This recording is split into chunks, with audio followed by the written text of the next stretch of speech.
السلام عليك يا أبا عبد الله. السلام عليك يا ابن رسول الله. روحي وجسمي وأرواح العالمين لك الفداء. يا رحمة الله الواسعة ويا باب نجاة الأمة، يا عبرة كل مؤمن ومؤمنة، ما خاب والله من تمسك بك، وأمن من لجأ إليك. يا غريب ويا مظلوم كربلاء. قال الله تعالى في كتابه الكريم: بسم الله الرحمن الرحيم. يا أيتها النفس المطمئنة ارجعي إلى ربك راضية مرضية فادخلي في عبادي وادخلي جنتي. Recite the salawat, please.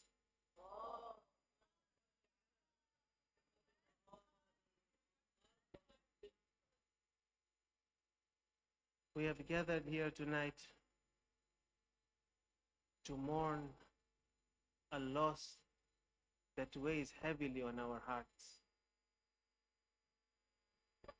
The loss of our dear Imam Ali ibn Musa Ridha alayhi salam.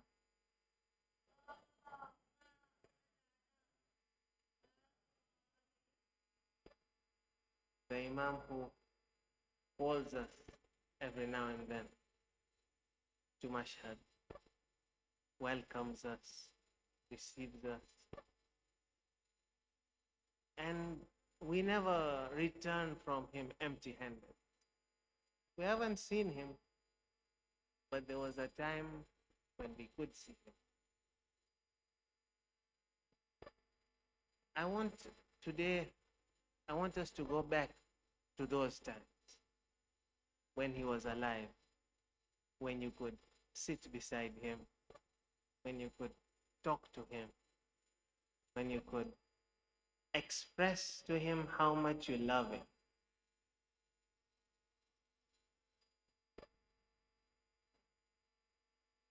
If we know Imam Ridha alayhi salam, we also know that one of his titles is Gharibul Ghuraba, the stranger of the strangers, meaning the loneliest of strangers. And let us analyze this title a bit. Scholars analyze this title from two dimensions. From one aspect, which is the more beautiful aspect, is that Imam alayhi salam is high. He's Shamsu Shams, the son of the sun. And even if you have the cream of the mu'mineen, he'll be like a stranger among them. And the second way we can analyze and we can discuss this title is the Imam alayhi salam was isolated. He tried to reach out, but there were many forces working to isolate him in different ways from us. Today, inshallah, we will look at 3 challenges our Imam alayhi salam faced and how we can try to fix them so that they don't happen the next time. I would like to begin by painting a picture of the atmosphere at the martyrdom of Imam Musa ibn Ja'far al-Kadhim alayhi salam.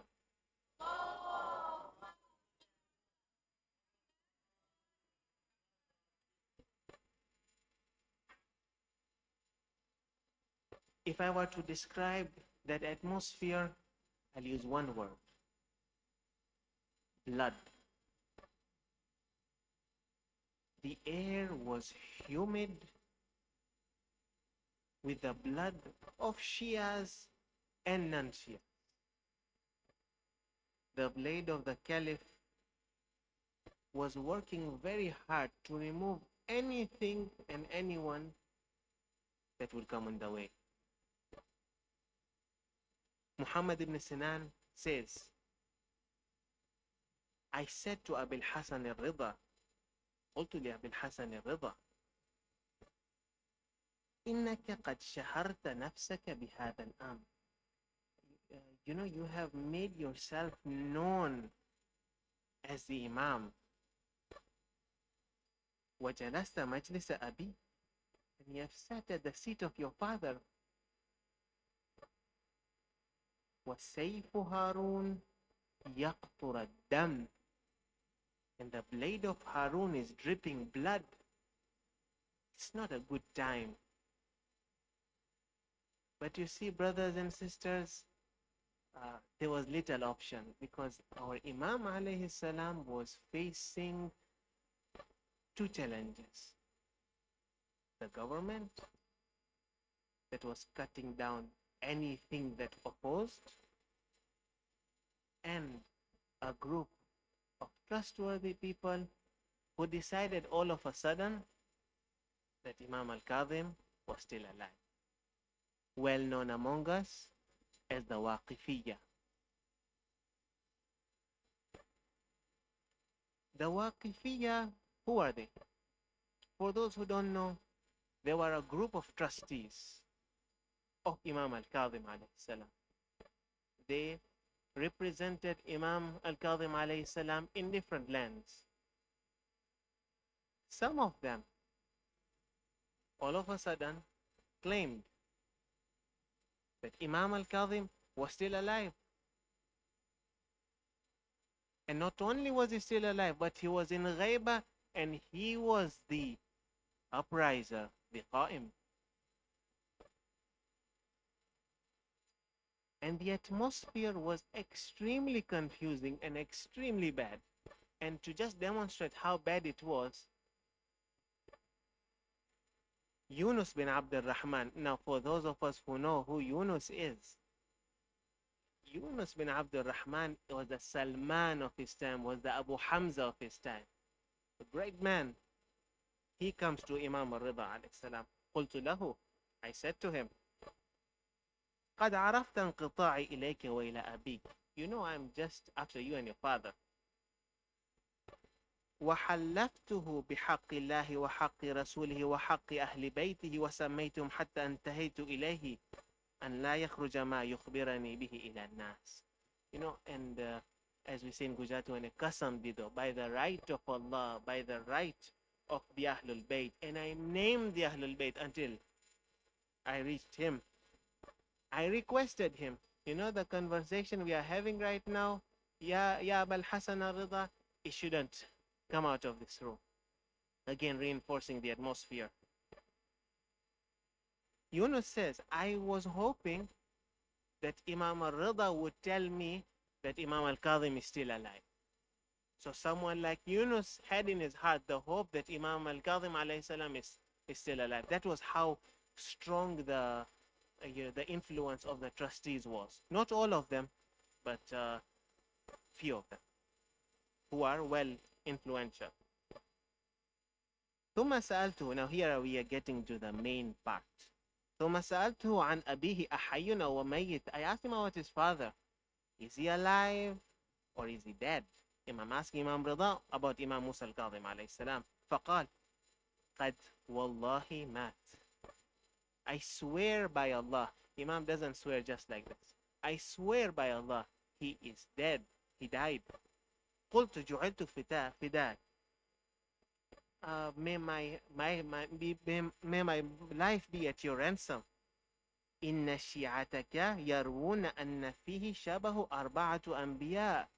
Your Shias are narrating that he is similar to 4 prophets. He was alluding to the fact that some of our prophets, did not die, you know, like Nabi Isa alayhi salam, his soul was taken. Not that he died and Allah, he rose to the heavens. Nabi Khidr alayhi salam, and there are a few prophets like that. So Yunus is saying that he's implying that he may be alive, you know.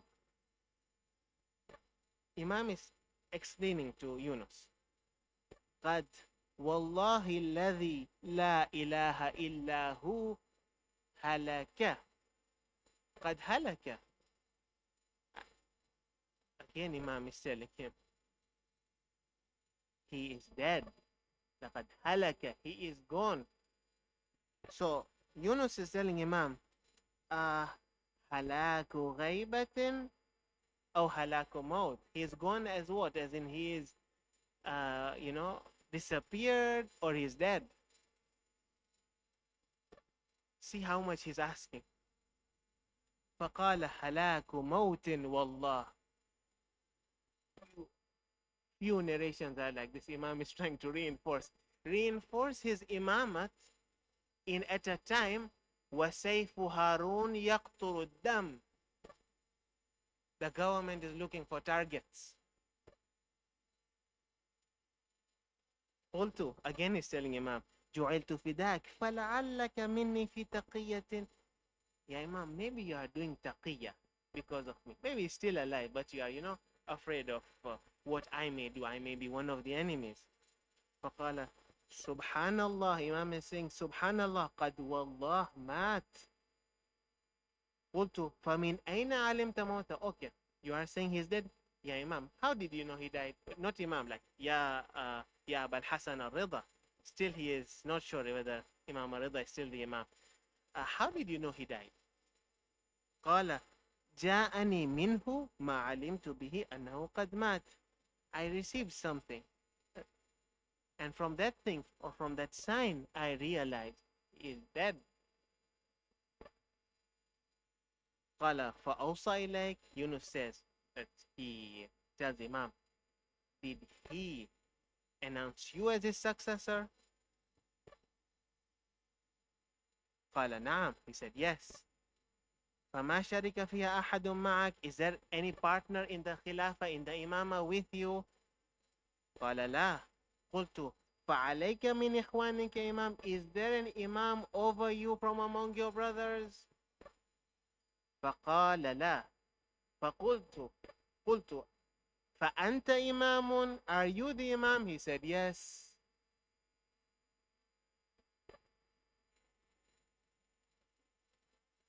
This was the atmosphere. Not satisfied by one answer, not satisfied by one qasam. Come multiple times, continuously asking the Imam. And you can't blame Yunus. Toxic atmosphere. Every now and then somebody claims imamah for himself. So he did due diligence, and he found his Imam, and he became the Salman of his time. But we see how bad the atmosphere was.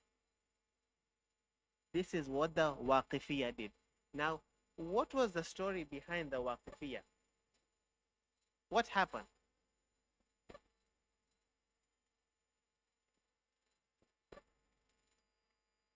A narrator says, Muhammad ibn Umar ibn Yazid an ammihi قال, the Waqifiyya started when the Asha'itha, a group of people called Asha'itha, had 30,000 dinar, 30,000 gold coins, liquid assets. لزكاة أموالهم الزكاة وما كان يجب عليهم فيها فحملوا إلى وكيلين لموسى بالكوفة. So all this money, this humongous amount of funds, they gave him to two trustees of Musa ibn Ja'far, Imam al-Kadhim alayhi salam. The first one, Hayyan as-Sarraj, and another one with him. And Musa alayhi salam was in the prison. These two fellows, what did they do? فَاتَّخَذَا بِذَلِكَ دُورًا, real estate. وَعَقَدَ الْعُقُودِ, transactions. وَاشْتَرَيَ الْغَلَّاتِ, grain spending the money right, left and right, and Musa al-Kadhim is in the prison. فلما مات موسى وانتهى الخبر إليهما أنكر موته. When Imam Musa al-Kadhim alayhi salam passed away, they denied. وأذاع في الشيعة أنه لا يموت لأنه هو القائم. And they propagated among the Shia that he is not dead, he is the Qaim. And there is a history why Imam Musa al-Kadhim alayhi salam, this is what the Waqif is said, because Imam Musa al-Kadhim alayhi salam was supposed to do what Imam Hussein alayhi salam was supposed to do. There was an uprising boiling. There was something happening behind the scenes. Inshallah, that history is for another time.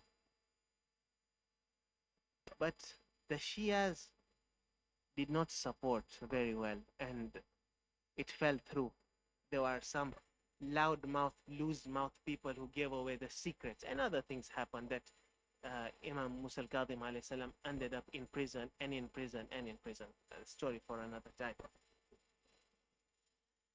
فاعتمدت عليه طائفة من الشيعة وانتشر قولهما في الناس حتى كان عند موتهما أوصيا بدفع. Anyways, in short, when these two people were going to die, then they said, you know all this money which we had? Yeah, you give it to the heirs of Musa ibn Ja'far. That's how people came to know. Okay, all of this was nonsense. So the Waqif is, how did they try to, take forward their operation, their stealing? Number one, they claimed Imam al-Kadhim alayhi salam was the Qaim. Number one. Number two, bribery. Because Yunus says, when everything became clear to me, and who is the Imam, I started to tell the people, no, that's not the case. Imam al-Kadhim has passed away. Imam al-Ridha is the Imam. So a few people heard the news. So what did they do? We are talking about Ziyad al-Qandi, who had 70,000 dinar, gold coins. That's a lot. And Ali ibn Abi Hamza al-Bataini, 30,000 dinar, 30,000 gold coins. We are talking about massive amounts of money here. So these two people are sending me someone. He's saying, ما تدعو إلى هذا إن كنت تريد المال فنحن نغنيك وضمنا لي 10,000 دينار. So, Yunus, like, what are you doing, bro? We can make a deal here. Don't speak. 10,000 dinars, your share, okay? Yunus says, I told these two people, أما روينا عن الصادقين أنهم قالوا, did we not narrate from the two Sadiqs that they said, إذا ظهرت البدع فعلى العالم أن يظهر علمه. When bid'ahs, innovations come about, the scholar, not the student, the scholar, أن يظهر علمه, he has to show his knowledge. فإن لم يفعل سلب عنه نور الإيمان. If he does not do, then the light of Iman is snatched away from him.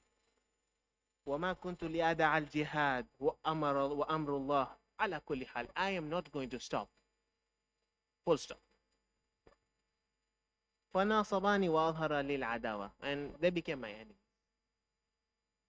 So, what was the motive? Money. So, what was point number one? Claiming Imam was al-Qaim. Number two, trying to bribe. Number three, they accused Imam al-Ridha alayhi salam that he is not the Imam because he has no heir. Imam al-Jawad alayhi salam was not born yet. The atmosphere was bad. These are only three of the measures these people took. And Imam was constantly defending them, defending himself, defending the Imamah. When وَسَيْفُ هَارُونَ يَقْطُرُ الدَّمْ, in such an atmosphere. Like some people are so Cannot speak more. And you see, the thing is, these people were real. It all happened. It's just that it may be very past history, but it happened. So, Alhamdulillah, time went forward. Waqifis are gone. But they are one of the groups that caused this isolation of the Imam. And many Shias followed their Waqifis. Not very many, but a good amount followed the Waqifis. And Imam alayhi salam dealt with them, and they became history. But they wanted to isolate the Shias from the Imam. Imam is Gharibul Ghuraba. So what could the Shias have done?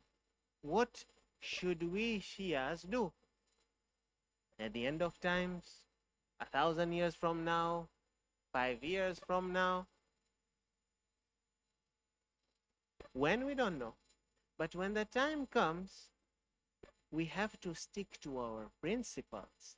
With the smallest misconception, oh, you know, Imam al-Kadhim was the Qaim. Wait, like, what are you talking about? Ar-Ridha is his heir. The Wasiyah is there. What are you talking about? At the end of times, not everybody will be on the other side of Haqq. So we have to be aware, not being shaken and rattled by the smallest of misconceptions. And that's an obstacle of knowledge also.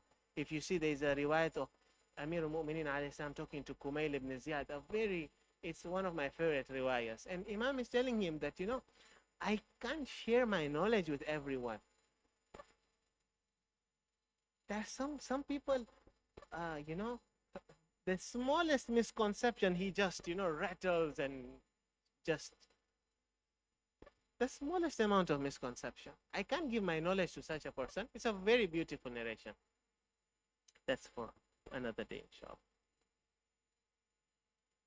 We have to, there's a principle. Look hard for Khidr. Like the way Nabi Musa alayhi salam did. Look hard for Khidr. Question Khidr. Like Yunus did. Make sure the person you are seeing is Khidr, but when he is Khidr, do not question Khidr, because you know he is Khidr. When the Imam comes, first make sure he is the Imam, first make sure he is the Khalifatullah, he is Khalifatul Rasul. Once you have ascertained, then don't question him. Then if he tells you to get into the open, don't say this is suicide. He knows what suicide is and what is not. You know he's the Imam, right? Yes, I know. Don't argue. Ta'ah, not being shaken by misconceptions. This is the challenge with the Waqifis brought about. Now let's go to the other part of the challenge, which was the government.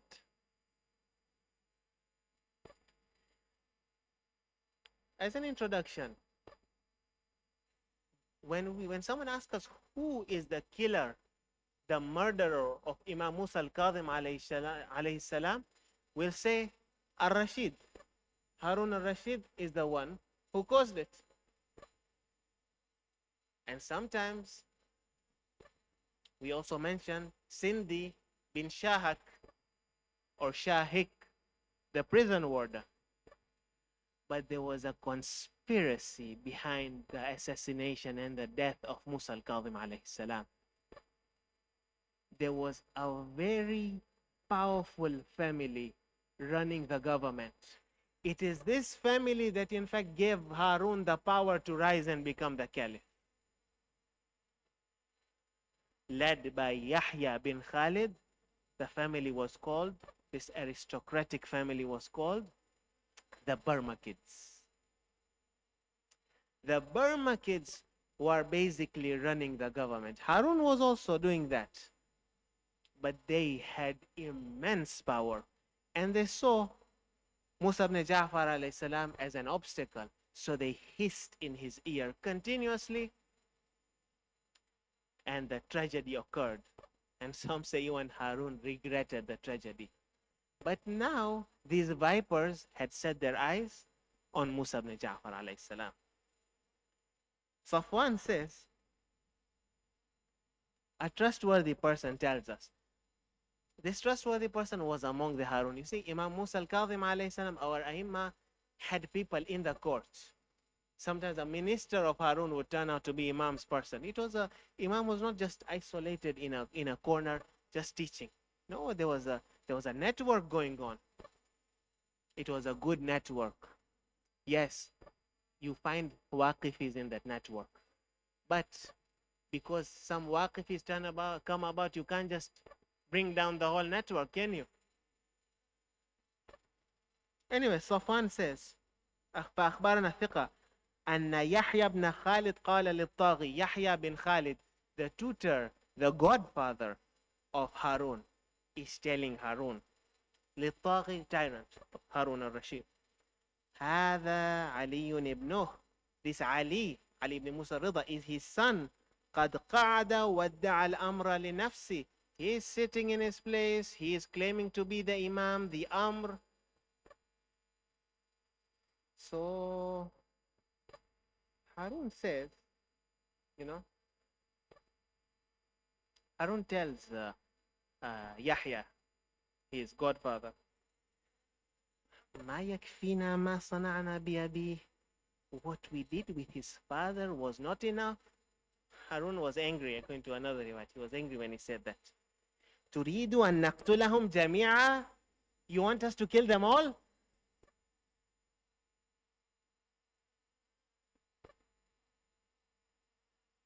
The Imam alayhi salam prayed against the Barmakids. كان أبو الحسن عليه السلام واقفا بعرفة يدعو. Imam alayhi salam was in Arafah and he was praying. ثم طأطأ رأسه فسئل عن ذلك. He made a gesture. He was asked, why did you do this gesture? Imam says, إني كنت أدعو الله تعالى على البرامكة بما فعلوا بأبي. I was praying to Allah subhanahu wa ta'ala against the Baramika because of what they did to my father. فَاسْتَجَابَ اللَّهُ لِيَ الْيَوْمَ فِيهِمْ. Today is the day when Allah accepted my prayers. فَلَمَّا انصَرَفَ لَمْ يَلْبَثْ إِلَّا يَسِيرًا حَتَّى بُطِشَ بِجَعْفَرْ وَيَحْيَى وَتَغَيَّرَتْ أَحْوَالُهُمْ. The prayers were accepted because what happened was this big aristocratic, influential, extremely powerful family fell from the eyes of Harun. And in one night, he ordered the killing of Ja'far al-Barmaki. He ordered the imprisonment of Yahya ibn Khalid, and the entire Barmakid dynasty became history. And the Barmaki, and why did they become history, and what happened, what angered Harun, everything is interesting. But that's not today's discussion. Yahya was cut into pieces. Sorry, not Yahya. Ja'far, son of Yahya, was cut into pieces. That's how savage Harun's dealing was. And Yahya stayed in the prison, died in the prison. You do this to Musa ibn Ja'far, you'll die the same way. And the divine wrath descended upon them. But you know what? Let's look at this. But it's not as. Let me tell you something right now. For example, let's say your father gives you a car, gifts it to you, and you drive with the car left and right, do whatever you want. And then one day he comes to you, he says that, "Beta, someone is coming. Can you pick him up for me?" And then you say, "No, petrol nati ache oluche manaya jaunche. I want to go here, I want to go there," until your father has to take his own car and go pick up that person. Allah subhanahu wa ta'ala gave Shias the ability to defend their Imam.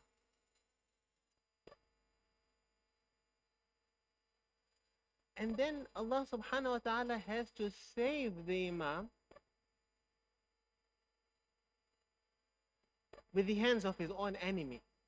Doesn't look good for the Shias of that time. There's a lot of hope of Shias of this time. there's a lot of hope for you who are sitting here today. You have no idea how noble this group is here sitting. But I don't want to get into that today.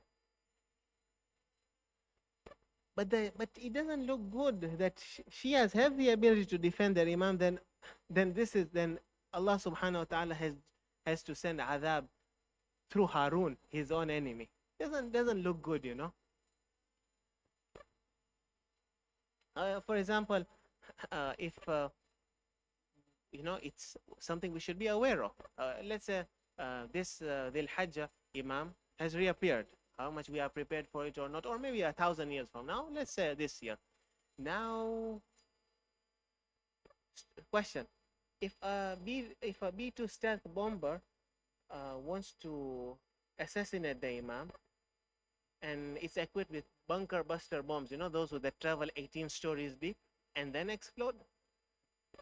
We have heard of such weaponry and equipment because of the news nowadays. Okay, we'll go to Imam. Yeah, Imam, you know, 1,200 years ago when you went to Sirdab, yeah, you are in danger. So, you know, you have we have another Sirdab which is 20, 30 stories deep. If you could go there, so that you could become safe. So what we should do? What should we do? We should think. Individually, we should think. What can I do to protect my Imam? Okay, Imam is going to come, the intelligence is going to rise and everything. But if Imam Zahir Thai, he is not expected to fix every equipment and plane and technology. He's supposed to guide. Is he going to build stuff for us? Is he going to be a tech engineer, do this kind of work for us? Or we have to do it for him? And we can, and some of us can, some of us can't. Someone gives me some like equipment of maybe making maybe a graphics card chip and everything. I'll not manage to do it. So if you are into any field, remember, you can do it as jihad fi sabilillah, for our Imam, for the sake of Allah. Even if it's technology, even if it is medicine, even if it's finance, any kind of field you are in, it is a khidmah to sahibul asri wa zaman.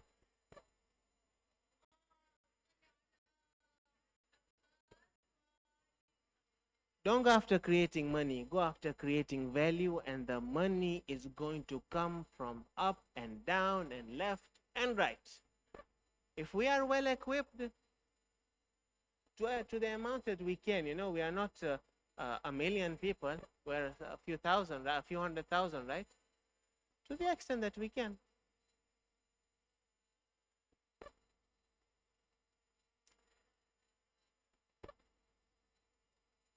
And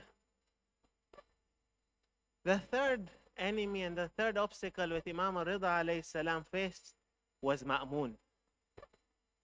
When Mammoon was done with the Abbasides, with the Abbasid civil war in which Amin, his brother, was killed, now he wanted to consolidate his power. And if you want to consolidate your power, you turn your eyes to the successor of Musa ibn Ja'far, who is Ali ibn Musa Ridha alayhi salam.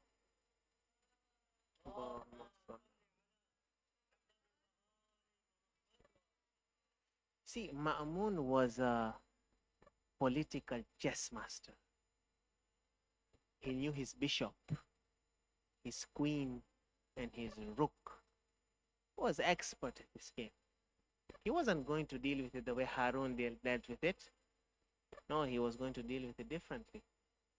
So he wrote. You know the way Kufans wrote to Imam Hussein alayhi salam? Thousands and thousands of letters that Imam Hussein could not even say no. Mammoon did something similar. Letters after, I would like to read the Arabic, but letters after letter after letter, and Imam is trying to bring excuses. No, I can't, not this, that. But when you send somebody, when you call somebody 30, 40, 50 missed calls and the other person doesn't respond to you, then you may use it against them easily.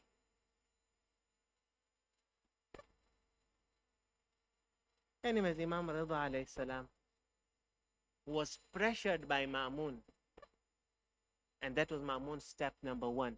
Isolate the Imam. You know, we hear Gharibul Ghuraba, step number 1, isolate Al-Ridha. Bring him to Maru. And he told that he should not go through Qum and Kufa. Qum and Kufa, Qum and Najaf were both Shias at that time. Proper, strong Shia. So don't take them. Take him through Basra, take him through Ahwas, take him to Paris, these places. Step number 1, do this. So Imam, when Imam heard this, okay. When Imam realized he's being forced away, he has to go tomorrow, he told his family to cry over him. An indirect protest that I am not going on my own free will.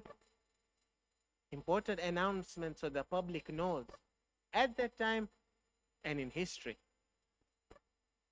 جمعت عيالي فأمرتهم أن يبكوا علي حتى أسمع. Cry for me to an extent that I can hear loudly. Now, Mammoon had a multi-step process to deal with Imam Ridha alayhi salam. Step number 2, force caliphate on Ridha alayhi salam. He says,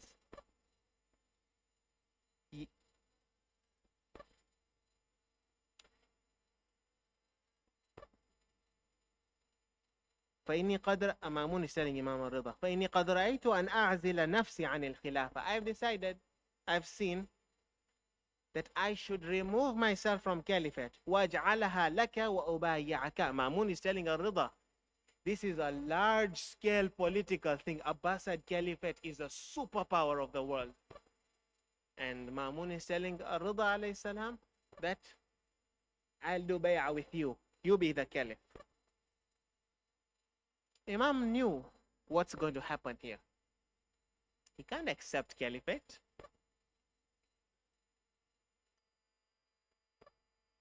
Imam al-Ridha says, you see, if you accept caliphate, you are giving legitimacy. And Mammoon is not going to sit like that. He is going to brutally attack. Mammoon seems to have something else in mind. He has mentioned something else. His goal is another thing entirely.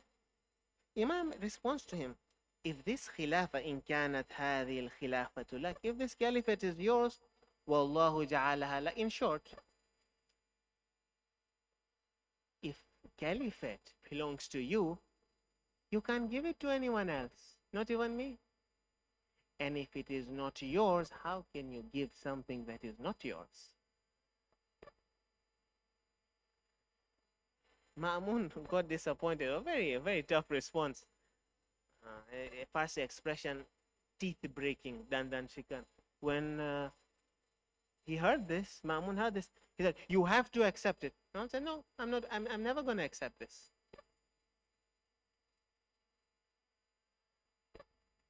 And this continued. In some riwayah days, it continued for 2 months.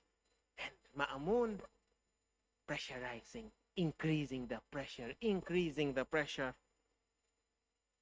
Then Mammoon says, you know, okay, Khilafah natik up to. If you don't want Khilafah, then accept to be my successor, Waliul Ahd, my heir. Imam says, am I in Aman? Am I safe if I want to say something? Mammoon says, oh, yeah, of course you are safe. You have no Rasulullah, whatever. He says that you want people to say, you know,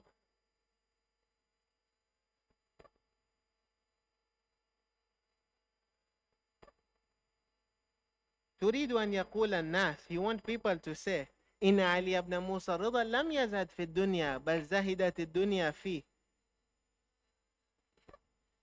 You know, if you wanted to, you want the people to say, this is Imam Ridha's analysis. He knows the psychology of the tyrant. Says, you want the people to say, the Ummah to say, not Naam Karata, no, the Ummah, their strategic implications, the future of Islam. you want the people to say that Ali ibn Musa Rida did not abstain from the world. He accepted the Wali al-Ahd. When he was seeing he's losing, yeah, negotiation, the thing that you get when it comes down. You want people to say like this, that he was after dunya, but dunya was not after him. Degrading the Imam alayhi salam. Imam said, Imam exposed him. No, I'm not going to accept you want Wali al-Ahd to be your successor. That is when Mammoon said, if you don't accept, I'm going to cut off your head. Until now, it was all sugar and honey and, nice words, flowers, roses. But now, there was the danger of death. And there was the danger of death because Mammoon wanted to deal with Ali ibn Musa Rida's threat. So,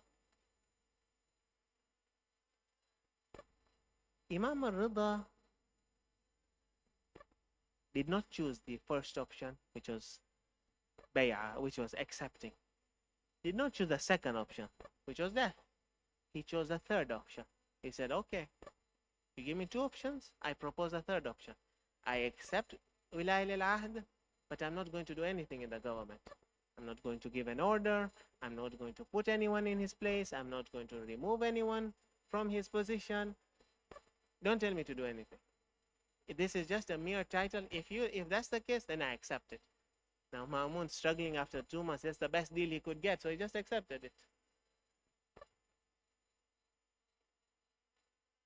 You see, if Mammoon would manage to make Imam alayhi salam accept his terms, number one, he could isolate. He could first of all bring some Shias on his side.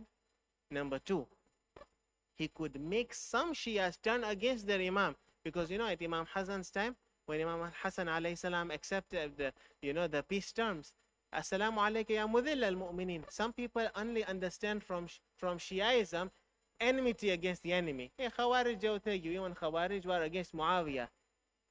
Be with Ali. Don't only be against Muawiyah. Number two, and number three, showing what Imam just mentioned, that showing that the Imam is a worldly figure. Imam, by his third option, did a proper damage control. When he accepts the title but accepts none of his associations, a lot of this, the blade becomes blunt, in other words.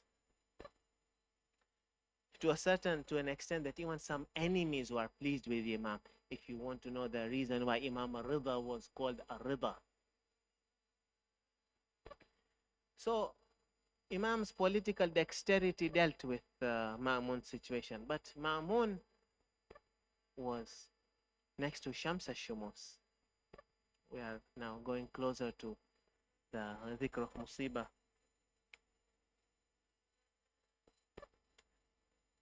Mammoon put Imam al-Rida alayhi salam in intense academic debates. And the enemies of Imam al-Rida alayhi salam would kneel before him in defeat. And he also made Imam do dua when there was drought. And down came the rain. He can't undermine the Imam academically. He can't undermine the Imam spiritually. What can he do? He can go and follow the footsteps of his father, Harun al-Rashid.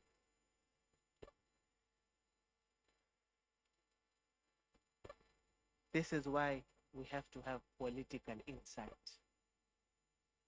The third thing that the companions of the Imam have to have is political insight.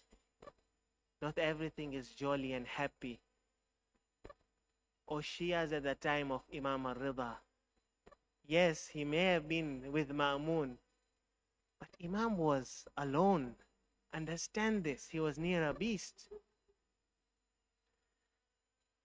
اللهم صل على علي بن موسى الرضا المرتضى الإمام التقي النقي